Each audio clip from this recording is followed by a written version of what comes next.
സ്നേഹം നിറഞ്ഞവരെ നമസ്കാരം. ഞാൻ കൊച്ചിൻ ഹരിശ്രീ ആർട്ടിസ്റ്റ് ടു ബി ഹരിശ്രീയാണ്. 1995 കാലഘട്ടം തൊട്ട് ഞാൻ കൊച്ചിൻ ഹരിശ്രീയിലെ മിമിക്രി ആർട്ടിസ്റ്റായിട്ട് വർക്ക് ചെയ്യുകയാണ്.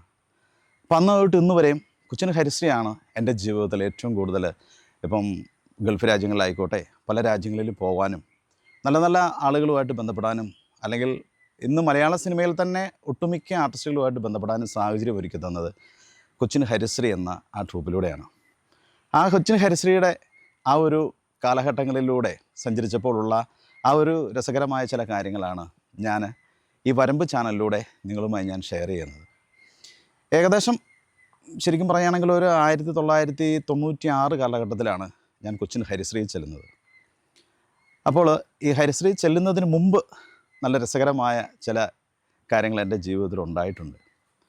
അതായത് മിമിക്രി എന്ന് പറയുന്നത് എൻ്റെ ജീവിതത്തിൽ ശരിക്കും പറഞ്ഞു കഴിഞ്ഞാൽ ഒരു ഭയങ്കരമായിട്ടുള്ള ഒരു ഭ്രാന്ത് പോലെയുള്ള ഒരു ഇഷ്ടമായിരുന്നു ഈ മിമിക്രി കലയോട്. അപ്പം ഈ മിമിക്രി ചെയ്യുന്നതും കാണുന്നതും അല്ലെങ്കിൽ നമ്മുടെ ഹരിശ്രീ അശോകൻ ചേട്ടനൊക്കെ ഈ പ്രോഗ്രാം ചെയ്യുന്നത് നമുക്ക് ഭയങ്കര ഇഷ്ടമായിരുന്നു ശരിക്കും പറഞ്ഞു കഴിഞ്ഞാൽ. അന്ന് തൊട്ട് മിമിക്രിയോട് ഭയങ്കര ആരാധനയായിപ്പോയി. അപ്പം നമ്മുടെ എൻ്റെ വീട് രാമപുരത്താണ്. എനിക്ക് 3 മക്കളുണ്ട്. എൻ്റെ വൈഫിൻ്റെ പേര് ജോസ്മിൻ, പാലാ സെൻറ്റ് മേരീസ് സ്കൂളിലെ ടീച്ചറാണ്. എൻ്റെ മോള് ഡെയിൻ മരിയ, രണ്ടാമത്തെ മോൻ ഡെറിൻ ജോൺ, കുഞ്ഞാവയുടെ പേര് ഡെലക്സ്. ഇതാണ് എൻ്റെ കൊച്ചു കുടുംബം. അപ്പം വിവാഹിതനാകുന്നതിന് മുമ്പ് ഉള്ള കലാജീവിതത്തെക്കുറിച്ചാണ് ഞാൻ നിങ്ങളുമായി ഷെയർ ചെയ്യുന്നത്. അതായത് നമ്മുടെ രാമപുരത്ത് ഒരു ഒട്ടുമിക്ക കലാകാരന്മാരെ വാർത്തെടുത്ത ഒരു നാടാണ് രാമപുരം. അപ്പോൾ ഈ രാമപുരത്ത് കുറേ കലാകാരന്മാർ ചേർന്ന് മിമിക്രി എന്നുള്ള ആ ഒരു സ്വപ്നം കണ്ടു തുടങ്ങുന്ന ആ കാലഘട്ടത്തിൽ ഞാനും അതിൻ്റെ ഒരു ഭാഗമായിരുന്നു. അപ്പോൾ എന്നെ ഈ ഫീൽഡിലേക്ക് ഇറക്കിയത് അല്ലെങ്കിൽ ഒരു വേദി ഉണ്ട് എന്നും പറഞ്ഞ് എന്നെ കൊണ്ടുപോയത് നെല്ലിയാനിക്കുന്നിലുള്ള എൻ്റെ ഒരു കൂട്ടുകാരൻ അനീഷാണ്. അപ്പോൾ അനീഷ് അവിടെ നെല്ലിയാനിക്കുന്ന് തന്നെയുള്ള അല്ലെങ്കിൽ നോർത്തിലുള്ള ഒരു സ്കൂളിൽ ഒരു പ്രോഗ്രാം പിടിച്ചു. അപ്പോൾ ആ പ്രോഗ്രാമിലേക്കാണ് ആദ്യമായി ആനിവേഴ്സറിക്കാണ് ഞാൻ ഈ മിമിക്രി ആദ്യമായിട്ട് അവതരിപ്പിക്കുന്നത്. അന്ന് ഏതാണ്ട് പട്ടിയോ പൂച്ചയോ അങ്ങനെ കുറേ കുഞ്ഞ് സിനിമാ താരങ്ങളുടെയൊക്കെ ശബ്ദമാണ് ഞാൻ ആദ്യമായിട്ട് അനുകരിച്ചത്. അതിനുശേഷം ആ ഒരു വേദിയോട് കൂടി നമുക്ക് പിന്നെ ഈ മിമിക്രിയോട് ഭയങ്കരമായിട്ടൊരു ഇഷ്ടമായി തീർന്നു. അപ്പം പിന്നീടുള്ള ഓരോരോ വേദികളും ഇതിനു വേണ്ടി നമ്മൾ പരിശ്രമിക്കാൻ തുടങ്ങി. അങ്ങനെ കൂത്താട്ടുകുളത്തുള്ള സൂപ്പർ സ്റ്റാർ എന്ന് പറഞ്ഞൊരു ട്രൂപ്പുണ്ട്, കുര്യനാട് ചന്ദ്രൻ്റെ. അദ്ദേഹം ഒരുപാട് കലാകാരന്മാരെ വാർത്തെടുത്ത ഒരാളാണ്. അപ്പം അദ്ദേഹത്തിൻ്റെ ആ ഒരു മിമിക്സ് ട്രൂപ്പിലാണ് ഞാൻ ആദ്യമായിട്ട് ചെല്ലുന്നത്. അപ്പോൾ അന്ന് വർക്ക് ചെയ്യുന്നത് സലീം കുമാർ, പിന്നെ ചങ്ങനാശ്ശേരിയുള്ള കുറേ ആർട്ടിസ്റ്റുകളൊക്കെ ഉണ്ട്. ഇന്ന് പ്രഗത്ഭരായിട്ടുള്ള ഒരുപാട് ആർട്ടിസ്റ്റുകളൊക്കെ അന്നവിടെ ഉണ്ട്. അപ്പോൾ ഞാൻ ഈ സൂപ്പർ സ്റ്റാർ ചെന്ന് കഴിഞ്ഞപ്പോഴത്തേക്കും അതിനകത്ത് മ്യൂസിക് സെക്ഷനിലേക്കാണ് ഞാൻ ആദ്യമായിട്ട് ചെല്ലുന്നത്. അത് നമ്മൾ കാണുന്നത് അതായത് വായും കൊണ്ട് മ്യൂസിക് ഇടുന്നത്. അപ്പോൾ അത് ആ ഇൻ്റർവ്യൂവിലൂടെ ഞാൻ പാസ്സായി അവിടെ കുറേ സ്റ്റേജ് ചെയ്തു. അതിനുശേഷം പിന്നീട് എനിക്ക് ആ ട്രൂപ്പിൽ നിന്നിട്ടൊന്നും നമുക്ക് അത്ര വലിയ പ്രോഗ്രാംസുകളൊന്നുമില്ല. എപ്പോഴും നമ്മുടെ ലക്ഷ്യം കിടക്കുന്നത് ഒന്നെങ്കിൽ കലാഭവൻ അല്ലെങ്കിൽ ഹരിശ്രീയാണ്. അതിലേക്ക് നമ്മളിങ്ങനെ ആകാൻ വേണ്ടി ഓരോരോ ശബ്ദങ്ങൾ കേൾക്കുമ്പോഴും ഓരോ സിനിമാ താരങ്ങളുടെ ശബ്ദവും നമ്മൾ സ്വയമേ പ്രാക്ടീസ് ചെയ്ത് ഇങ്ങനെ പോകുന്നൊരു സമയത്താണ് ഞങ്ങളുടെ തന്നെ രാമപുരത്ത് സുരേഷ് കൃഷ്ണ എന്ന് പറയുന്ന ഒരു കലാകാരൻ. അദ്ദേഹം കൊച്ചിൻ ഹരിശ്രീയുടെ ആർട്ടിസ്റ്റാണ്. അദ്ദേഹം ഇന്ന് നമ്മളെ വിട്ടുപോയി. ഏകദേശം ഒരു 3-4-5-6 മാസമായതേ ഉള്ളൂ അദ്ദേഹം നമ്മളെ വിട്ടു പോയിട്ടുണ്ട്. ആ കലാകാരന് മുമ്പിൽ ഞാൻ പ്രണാമം അർപ്പിക്കുന്നു. ആ വലിയ കലാകാരനാണ് എന്നെ കൊച്ചിൻ ഹരിശ്രീ എന്ന് പറഞ്ഞ ആ ഒരു ട്രൂപ്പിലേക്ക് എന്നെ കൊണ്ടുപോകുന്നത്. അവിടെ ചെന്നു. അശോകൻ ചേട്ടനൊക്കെയുള്ള ഒരു സമയമായിരുന്നു. ഇന്ന് മലയാള സിനിമയിൽ തന്നെയുള്ള ഒട്ടുമിക്ക ആർട്ടിസ്റ്റുകളുമുള്ള ഒരു സമയത്താണ് ഞാൻ കൊച്ചിൻ ഹരിശ്രീ ചെല്ലുന്നത്, 1996 കാലഘട്ടത്തിൽ. അവിടെ ചെന്ന് കഴിഞ്ഞപ്പോഴേക്കും അപ്പം വായും കൊണ്ട് മ്യൂസിക് ഇടുക എന്നുള്ളതാണ് എൻ്റെ ഏറ്റവും വലിയ ലക്ഷ്യം. അപ്പോൾ അവിടെ ചെന്നു. അവിടെ ഹരിശ്രീയുടെ സ്റ്റുഡിയോയിലേക്ക് കയറ്റി വിട്ടു. അപ്പോൾ ഭയങ്കര ടെൻഷൻ എന്ന് പറഞ്ഞു കഴിഞ്ഞാൽ, കാരണം അത് മുമ്പിലിരിക്കുന്ന എല്ലാ സിനിമാ താരങ്ങളാണ്. അപ്പോൾ അവരുടെ മുമ്പിൽ ഒരു മ്യൂസിക് ചെയ്യുക കാരണം അതൊരു ഭയങ്കരമായിട്ടൊരു പേടിയോട് കൂടി ചെന്ന്. പക്ഷേ എന്തോ തമ്പുരാൻ്റെ കൃപ കൊണ്ട് ആ ഒരു മ്യൂസിക്കിൽ എനിക്ക് ആ ശബ്ദപരിശോധനയിൽ ഞാൻ പാസ്സായി. അതിനുശേഷം മച്ചാൻ വർഗീസ് എന്ന് പറഞ്ഞ ആ കലാകാരൻ, അതായത് എൻ്റെ ഗുരുസ്ഥാനത്ത് കാണുന്ന അദ്ദേഹത്തെ അവിടെ വെച്ച് പരിചയപ്പെടാനും ആ ഒരു ഇൻ്റർവ്യൂവിൽ പുള്ളിയും ഉണ്ടായിരുന്നു. എന്നെ ഇൻ്റർവ്യൂ ചെയ്ത സമയത്ത് മച്ചാൻ വർഗീസും ഉണ്ടായിരുന്നു. അങ്ങനെയാണ് ഞാൻ കൊച്ചിൻ ഹരിശ്രീയിൽ ഫിക്സ് ചെയ്യുന്നത്. അപ്പോൾ അന്നുള്ള കലാകാരന്മാരെന്ന് പറഞ്ഞാൽ ഹരിശ്രീ അൻസാർ, ഹരിശ്രീ മാർട്ടിൻ എന്ന് പറഞ്ഞാൽ മൻസൂർ ഖാൻ, അങ്ങനെ ഒരുപാട് കലാകാരന്മാർ അന്നുള്ള സമയത്താണ് ഞാനും ചെല്ലുന്നത്. അന്ന് ആ ഒരു സെക്ഷനിലേക്ക് ഞാൻ ചെന്നപ്പോൾ തൊട്ട് തന്നെ നമുക്ക് എന്താ പറയുന്നത്, അവരുടെയൊക്കെ ഒപ്പം വർക്ക് ചെയ്യാൻ പറ്റിയത് തന്നെ എൻ്റെ ഏറ്റവും വലിയ ഭാഗ്യം. കൊച്ചിൻ ഹരിശ്രീ എന്ന് പറയുമ്പോൾ നമ്മുടെ മനസ്സിൽ ഓടിയെത്തുന്നത് നമ്മുടെ ഹരിശ്രീ അശോകൻ ചേട്ടനാണ്. അശോകൻ ചേട്ടൻ്റെയൊക്കെ കൂടെ എനിക്ക് 1, 2, 3 സ്റ്റേജുകളിൽ എനിക്ക് വേദി പങ്കിടാൻ സാധിച്ചിട്ടുണ്ട്. പിന്നെ അതുകൂടാതെ തന്നെ അതിൻ്റെ ഏറ്റവും വലിയ ശബ്ദം ഗാംഭീര്യം കൊണ്ട് മലയാളികളെ ഞെട്ടിപ്പിച്ച ഒരു നടനായിരുന്നു NF റയീസ് ചേട്ടൻ. അദ്ദേഹവും കൊച്ചിൻ ഹരിശ്രീയുടെ ആർട്ടിസ്റ്റായിരുന്നു. അദ്ദേഹത്തിൻ്റെയൊക്കെ ഒപ്പം വേദി പങ്കിടാൻ പറ്റിയില്ല എങ്കിലും വേദിയിൽ ഒപ്പം നിൽക്കാൻ എനിക്ക് സാധിച്ചിട്ടുണ്ട്. പിന്നെ ദിലീപേട്ടനാണെങ്കിലും അദ്ദേഹവും കൊച്ചിൻ ഹരിശ്രീയിലൂടെ പോയ ആർട്ടിസ്റ്റാണ്. അങ്ങനെയൊക്കെയുള്ള ആ കാലഘട്ടത്തിൽ ദൈവാനുഗ്രഹിച്ച് എനിക്ക് അവിടെ നിൽക്കാൻ പറ്റി. അന്ന് തൊട്ട് ഇന്ന് വരെയും കൊച്ചിൻ ഹരിശ്രീയുടെ ഇതിലൂടെയാണ് ഞാൻ സഞ്ചരിച്ചത്. പിന്നെ അതോടൊപ്പം തന്നെ ഈ ഒരു സഞ്ചാരത്തിനിടയ്ക്ക് തന്നെ നമുക്ക് ശരിക്കും പറഞ്ഞു കഴിഞ്ഞാൽ എന്താ പറയുന്നത്, ഒരുപാട് രസകരമായിട്ടുള്ള ചില അനുഭവങ്ങളും എന്താ പറയുക സിറ്റുവേഷനും നമ്മുടെ ജീവിതത്തിൽ ഉണ്ടായിട്ടുണ്ട്. ഇപ്പോൾ കൊച്ചിൻ ഹരിശ്രീയുടെ ആ ഒരു പ്രോഗ്രാമിന് പോകുമ്പോൾ തന്നെ അത് എവിടെ കോഴിക്കോട് ഭാഗത്തെങ്ങാണ്ടാണെന്ന് എനിക്ക് തോന്നുന്നത്. അന്ന് അവിടെ നമ്മളിങ്ങനെ പോകുന്ന സമയത്ത് ശരിക്കും പറഞ്ഞു കഴിഞ്ഞാൽ പ്രോഗ്രാം ശരിക്കും നാളെയാണെങ്കിൽ ഇന്ന് വൈകിട്ട് ബന്ദ് പ്രഖ്യാപിച്ചു. അപ്പം നമുക്ക് പ്രോഗ്രാമിന് പോകാൻ ഒരു മാർഗ്ഗമില്ല, കാരണം ബോർഡൊക്കെ കെട്ടി വെച്ചാണ് നമ്മൾ പോകുന്നത്. അപ്പോൾ ഈ പോകുന്ന സമയത്ത് എങ്ങനെ പോകും? കാരണം ശരിക്കും പറഞ്ഞാൽ നാട്ടുകാർ തടയും, കല്ലെറിയും, അങ്ങനെയൊക്കെയുള്ള ഒരുപാട് പ്രശ്നങ്ങളൊക്കെ ഉള്ളപ്പോഴും അപ്പോൾ ഞങ്ങളുടെ സാറ്, അതായത് ഹരിശ്രീയുടെ ഓണർ അഡ്വക്കേറ്റ് ഹരീന്ദ്രൻ എന്ന് പറഞ്ഞ് പുള്ളി പറഞ്ഞു, മക്കളെ എങ്ങനെയാണ് പോകുന്നത്? അപ്പോൾ നമുക്ക് പ്രോഗ്രാമിന് പോയില്ല എങ്കിൽ അവിടെ നമ്മൾ അതിന് നഷ്ടപരിഹാരം നമ്മൾ കൊടുക്കേണ്ടി വരും. അപ്പോൾ അങ്ങനെയാണെങ്കിൽ പെട്ടെന്നൊരു ഐഡിയ വന്ന് ഞങ്ങൾ 2 ആംബുലൻസ് വിളിച്ചു. 2 ആംബുലൻസ് വിളിച്ചിട്ട് ഫ്രണ്ടിലത്തെ ആംബുലൻസിൽ ബോക്സ് സാധനങ്ങളെല്ലാം കയറ്റി, രണ്ടാമത്തെ ആംബുലൻസിൽ ഞങ്ങൾ ആർട്ടിസ്റ്റുകളെല്ലാവരും കൂടെ കയറി ഇങ്ങനെ യാത്ര പോയിക്കൊണ്ടിരിക്കുകയാണ്. അപ്പം ആൾക്കാരൊക്കെ നോക്കുമ്പോൾ ഇതാണ് ഫ്രണ്ടിൽ ആംബുലൻസ് പോകണം, അതിനകത്ത് ബോക്സൊക്കെ ഇരിക്കും, പെട്ടെന്ന് ഓർത്ത് അതൊരു ബോഡിയാണെന്നുള്ള രീതിയിൽ ആൾക്കാർ പെട്ടെന്ന് തെറ്റിദ്ധരിച്ച് വണ്ടി ഇങ്ങനെ പൊയ്ക്കണം. അപ്പോൾ അടച്ചിട്ടിരിക്കുന്ന റെയിൽവേ ക്രോസുകളെല്ലാം പെട്ടെന്ന് പൊക്കി തരുക. അപ്പോൾ ഞങ്ങൾ അടിപൊളിയായിട്ട് ചെല്ലുന്നു, പ്രോഗ്രാം സ്പോട്ടിൽ ചെല്ലുന്നു. ചെന്ന് കഴിയുമ്പോൾ തന്നെ ആംബുലൻസാണ് വരുന്നത്. അപ്പോൾ പെട്ടെന്ന് ആൾക്കാരൊക്കെ ഓഡിയൻസൊക്കെ ഒന്ന് ഞെട്ടി, ഇതെന്ത് ഈ ആംബുലൻസ് വരുന്നത്? അന്നേരത്തേക്ക് പെട്ടെന്ന് ഞങ്ങളുടെ മാനേജർ ഇറങ്ങിയിട്ട് പറഞ്ഞു, ഇതേ ഞങ്ങൾ ആർട്ടിസ്റ്റാണ്, ഒരു തരത്തിലും വരാതിരിക്കാൻ പറ്റാത്തതുകൊണ്ടാണ് ഞങ്ങൾ ഇങ്ങനെ ഈ ഒരു വേഷം കെട്ടി വന്നതെന്ന് പറഞ്ഞു. ഉടനെ അതിലൊരാൾ പറഞ്ഞു, ഞങ്ങൾ പേടിച്ചു പോയി, കാരണം നിങ്ങൾ ആർട്ടിസ്റ്റുകൾ വരുന്നതെന്ന് ഞങ്ങൾക്ക് അറിയാമായിരുന്നു, പക്ഷേ അടുത്ത സ്ഥലത്ത് നിന്ന് അവർ പാക്ക് ചെയ്ത് വിട്ടാന്നാണ് ഞങ്ങൾ ഓർത്തതെന്നാണ് പറഞ്ഞത്. അപ്പോൾ അങ്ങനെയുള്ള ഒരുപാട് അനുഭവങ്ങൾ നമ്മുടെ ജീവിതത്തിൽ ഉണ്ടായിട്ടുണ്ട്. ഇതൊന്നും ഒരിക്കലും മറക്കാൻ പറ്റത്തില്ല. അതോടൊപ്പം തന്നെ നമ്മളിങ്ങനെ വിദേശ രാജ്യങ്ങളെന്ന് പറഞ്ഞു കഴിഞ്ഞാൽ ഞാൻ ദുബായിൽ പോയിട്ടുണ്ട് പ്രോഗ്രാംസിന്. പിന്നെ നോർത്ത് ഇന്ത്യയിൽ ശരിക്കും പറഞ്ഞാൽ കാശ്മീർ വെച്ച് ബാക്കിയുള്ള എല്ലാ സ്ഥലങ്ങളിലും തന്നെ നമ്മൾ മലയാളി സമാജത്തിൻ്റെ പ്രോഗ്രാംസിന് പോയിട്ടുണ്ട്. അപ്പം ഇടയ്ക്കെന്ന് പറയാൻ പറ്റത്തില്ല, എന്നാലും കുറച്ച് നാളുകൾക്ക് മുമ്പ് ഞാൻ കലാഭവൻ പ്രചോദ്, മറ്റേ അജീഷ്, കോട്ടയത്തുള്ള അജീഷ്, ഞങ്ങളൊക്കെ കൂടി ഡൽഹി, ബോംബെ, ബാംഗ്ലൂർ അങ്ങനെയുള്ള സ്ഥലങ്ങളിൽ നമ്മൾ പ്രോഗ്രാം ചെയ്യുമ്പോഴുള്ള ആ ഒരു മറുനാടൻ എന്നുള്ള നാട്ടുകാരുടെ അല്ലെങ്കിൽ നമ്മുടെ മലയാളികളുടെ ആ ഒരു സന്തോഷവും അവർ നമ്മളോട് തരുന്ന ഒരു സ്നേഹവും അതൊക്കെ നമുക്ക് അനുഭവിക്കാമെന്ന് പറഞ്ഞാൽ നമ്മൾ നാട്ടിൽ നിന്നാൽ അത് കിട്ടത്തില്ല. പക്ഷെ ഇങ്ങനെയുള്ള പ്രോഗ്രാംസ് നമ്മൾ അവിടെ ചെല്ലുമ്പോൾ നമ്മൾ അനുഭവിക്കുന്ന സന്തോഷം അത് വളരെ പറഞ്ഞറിയിക്കാൻ പറ്റിയല്ല. അങ്ങനെയൊക്കെയുള്ള അനുഭവങ്ങൾ ജീവിതത്തിലുണ്ടായിട്ടുണ്ട്. പിന്നെ ശരിക്കും പറയുകയാണെങ്കിൽ ഉണ്ടല്ലോ, ഒരു രസകരമായ ജീവിതത്തിൽ അനുഭവപ്പെട്ട ഒരു സംഭവം എന്താണെന്ന് ചോദിച്ചു കഴിഞ്ഞാൽ, കൂത്താട്ടുകുളം പിറവം റൂട്ടിലാണ്, അവിടെ ഒരു ക്ലബിൻ്റെ പ്രോഗ്രാംസിനാണ്. അത് ജീവിതത്തിൽ ഒരിക്കലും മറക്കാൻ പറ്റാത്ത ഒരു സംഭവമാണത്. അതായത് ഞങ്ങൾ രാമപുരത്തുള്ള ഒരു 3-4-5 കലാകാരന്മാരുണ്ട്, മിമിക്രി ചെയ്യുന്നവരാണ്. അപ്പം അവരൊരു പ്രോഗ്രാം പിടിച്ചു. അതിലൊരു മനോജ് എന്ന് പറഞ്ഞ ഒരാളാണെന്ന് എനിക്ക് തോന്നുന്നത്. പുള്ളി പ്രോഗ്രാം പിടിച്ചു. ഞങ്ങൾ ചെല്ലുക, ഒരു ഓട്ടോ വിളിച്ചാണ് ഞങ്ങൾ പോകുന്നത്. അപ്പോൾ ഇവിടുന്ന് ഓട്ടോ ഭയങ്കര പ്ലാനിങ് പദ്ധതികളൊക്കെയാണ്, നമ്മൾ അവിടെ ചെന്ന് അത് ചെയ്യണം, ഇത് ചെയ്യണം, അപ്പം നമുക്ക് അതിൻ്റെ പിറ്റേ ദിവസം പൈസ കൊണ്ട് നമുക്ക് ഒരുപാട് കാര്യങ്ങൾ ചെയ്യാനുണ്ട് എന്നൊക്കെ പറഞ്ഞാൽ ഞങ്ങൾ ഭയങ്കര സന്തോഷത്തിൽ ഞങ്ങൾ പോവാണ്. അവിടെ ചെന്ന് കഴിയുമ്പോഴത്തേന് ഞങ്ങൾ കാണുന്നത് എന്നാന്ന് ചോദിച്ചാൽ നല്ല ഓഡിയൻസ്, നല്ല കുറച്ച് നാട്ടുപ്രദേശമല്ലേ, ഇപ്പോൾ നല്ല ഓഡിയൻസ് ഒരു സ്ഥലത്ത് ലേലം വിളി നടക്കുവാണ്. ലേലം വിളി എന്ന് പറഞ്ഞാൽ ഒരു ഫുള്ളാണ് ലേലം വിളിച്ചുകൊണ്ടിരിക്കുന്നത്. അപ്പോൾ ഈ ഫുള്ള് ലേലം വിളിക്കുന്നതിന് വാശേറിയ ലേലം വിളി നടന്നുകൊണ്ടിരിക്കുക. അപ്പം ഏകദേശം ഒരു 8 o'clock 8 മണിയോളമായി, 8:30 നമ്മുടെ പ്രോഗ്രാം തുടങ്ങണം. അപ്പോൾ പോകാനുള്ള ഞങ്ങൾ മേക്കപ്പും കാര്യങ്ങളൊക്കെ ഇട്ട് സ്റ്റേജിൻ്റെയൊക്കെ കർട്ടനൊക്കെ റെഡിയാക്കി ഞങ്ങൾ കയറാൻ വേണ്ടി റെഡി ആയിട്ട് ചെയ്യുമ്പോൾ, അപ്പം കയറുന്നതിന് മുമ്പ് പൈസ വാങ്ങിച്ചില്ലെങ്കിൽ നാട്ടുപ്രദേശമാണല്ലോ, ചിലപ്പം കിട്ടിയെന്ന് വരികയല്ല. അപ്പോൾ ആ പല സ്ഥലത്തും നമുക്ക് കുഞ്ഞു അനുഭവങ്ങൾ ഉള്ളതുകൊണ്ടാണ് ഈ പറയുന്നത്. അങ്ങനെ ഞങ്ങൾ പ്രസിഡൻറ്റിനെ വിളിച്ചപ്പോൾ പ്രസിഡൻറ്റ് പറഞ്ഞു, പൈസയോ?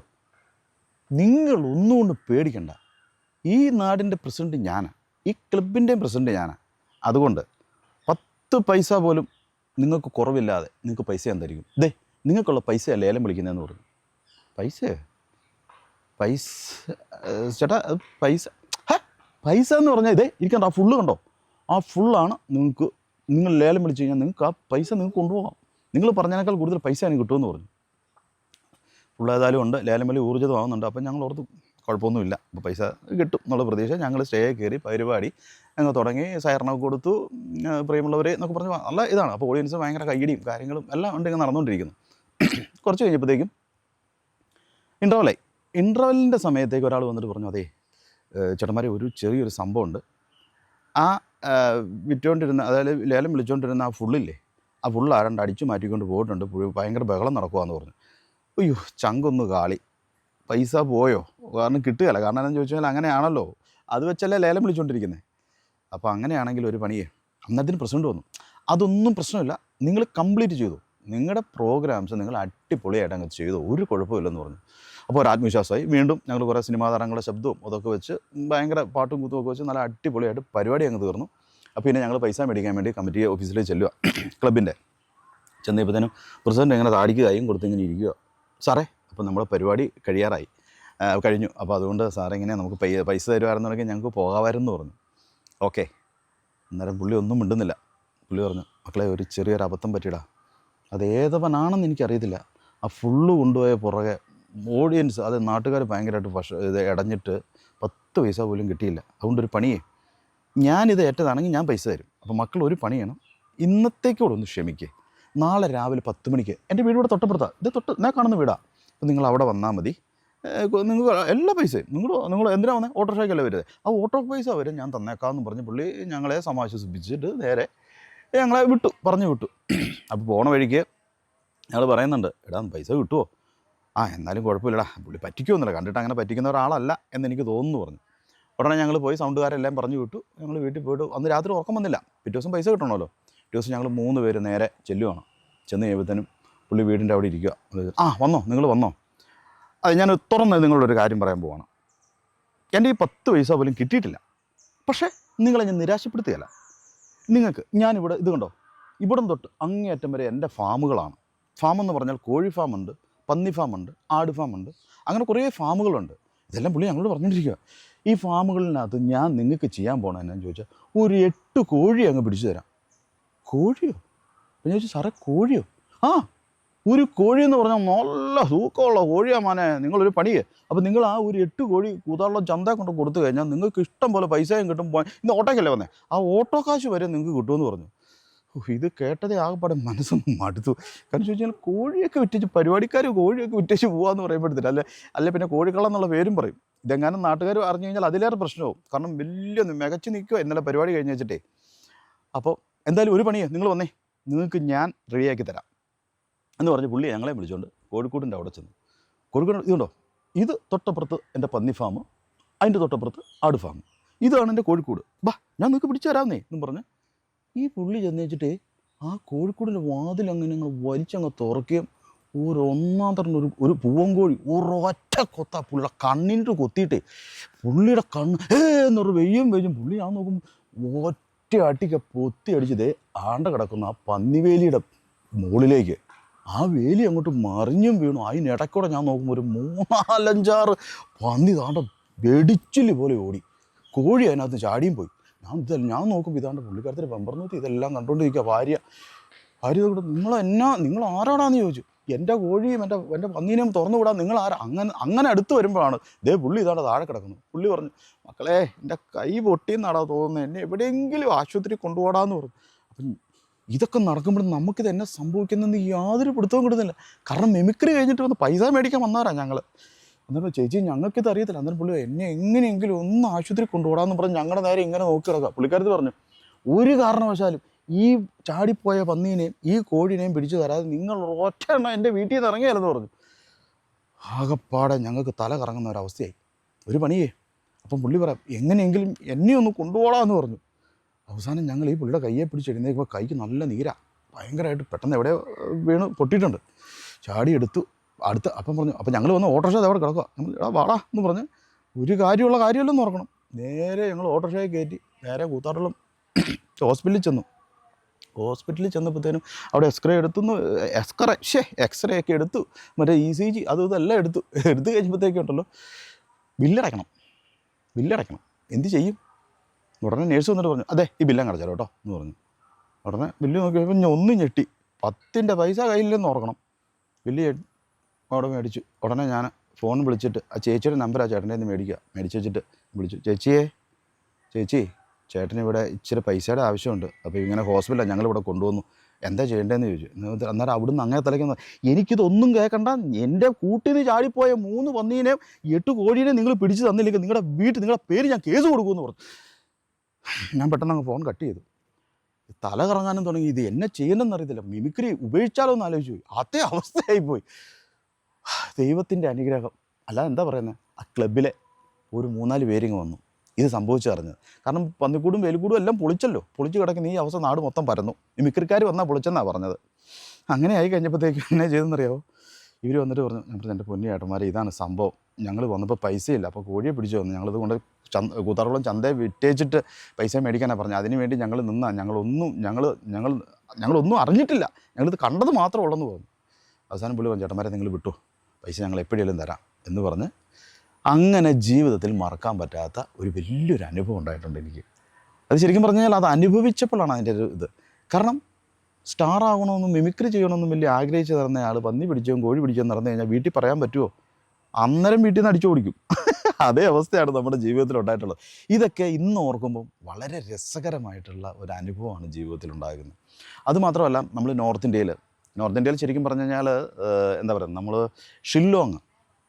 ഷില്ലോങ്ങിൽ ഞങ്ങൾ ഹരിശ്രീയുടെ സൂപ്പർ മ്യൂസിക് സ്റ്റേഷൻ എന്ന് പറഞ്ഞ പ്രോഗ്രാംസ് ഞങ്ങൾ പോവുകയാണ്, മലയാളി സമാജത്തിൻ്റെ പ്രോഗ്രാമിൽ ചെല്ലുവാണ്. അപ്പോൾ നമ്മൾ ഗുവാഹട്ടി ചെന്ന് ട്രെയിൻ ഇറങ്ങിയിട്ട് അവിടെ നമ്മുടെ സെക്യൂരിറ്റി ഫോഴ്സോട് കൂടിയാണ് നമ്മുടെ ട്രൂപ്പിൻ്റെ വണ്ടിയല്ല, അവർ അറേഞ്ച് ചെയ്തിരിക്കുന്ന വാഹനത്തിന് മുമ്പിലും പുറകിലും മറ്റേ ബ്ലാക്ക് ക്യാറ്റ്സിൻ്റെ ഒക്കെ ഒപ്പമാണ് ഞങ്ങൾ കയറി പോകുന്നത്. അപ്പോൾ ഇങ്ങനെ ഓരോ ഹെയർ പിൻ വളവുകളൊക്കെ നമ്മളിങ്ങനെ കയറുമ്പോഴത്തേക്ക് നമുക്ക് ഭയങ്കര ഇതാണ്. അപ്പം എങ്ങാനും നോക്കിയിട്ടുണ്ടോ നമ്മളെ അങ്ങനെ ബംഗ്ലാദേശികളാണെന്നുള്ള രീതിയിൽ പണി എപ്പോൾ കിട്ടുന്നത് പേടിച്ച് അങ്ങനത്തെ ഒരു അനുഭവത്തിലൂടെ നമ്മൾ അവിടെ ചെന്ന് കഴിഞ്ഞപ്പോഴത്തേനും എൻ്റെ വീട് രാമപുരത്താണെന്ന് ഞാൻ നേരത്തെ നിങ്ങളോട് പറഞ്ഞിരുന്നല്ലോ. അപ്പോൾ ഈ രാമപുരംകാരനായതുകൊണ്ട് അന്ന് രാജ്ഭവനിലെ ഡിന്നർ മേഘാലയ ഗവർണർ എന്ന് പറയുന്നത് രാമപുരത്തിൻ്റെ അഭിമാനമായ എം ജേക്കബ് സാർ ഉണ്ടായിരുന്നു. അപ്പോൾ ഒരു രാമപുരംകാരൻ എന്നുള്ള നിലയിൽ അന്നത്തെ ഞങ്ങളുടെ ഏറ്റവും വലിയ, എൻ്റെ ജീവിതത്തിൽ അത് ഏറ്റവും വലിയ മറക്കാൻ പറ്റാത്തൊരു അനുഭവമാണ്. ആ രാജ്ഭവനിലെ ഡിന്നർ ഹരിശ്രീ ടീം അന്ന് ഞങ്ങൾക്ക് സാറിൻ്റെ ഒപ്പം ഞങ്ങൾക്ക് അങ്ങനെ കഴിക്കാനും അന്ന് അവിടെ എൻജോയ് ചെയ്യാനും എല്ലാം ഞങ്ങൾക്ക് അന്ന് സാധിച്ചു. അതും കൊച്ചിൻ ഹരിശ്രീയുടെ ആ ഒരു ബാനറിലാണ് എനിക്കിത് ചെയ്യാൻ സാധിച്ചത്. അതൊക്കെയാണ് ജീവിതത്തിൽ ഏറ്റവും വലിയ മറക്കാനാവാത്ത സംഭവങ്ങളും. പിന്നെ നമ്മൾ ആദ്യമായിട്ട് ഒരുപാട് സ്ഥലങ്ങളിലൊക്കെ പ്രോഗ്രാം ചെയ്യണമെന്നും ഒക്കെ നമുക്ക് ആഗ്രഹമുണ്ട്. ഏകദേശം ഒരു പകുതിയോളം ദൈവം അങ്ങനെയുള്ള സ്ഥലങ്ങളിലൊക്കെ പോകാനും പ്രോഗ്രാം ചെയ്യാനും സാധിച്ചു.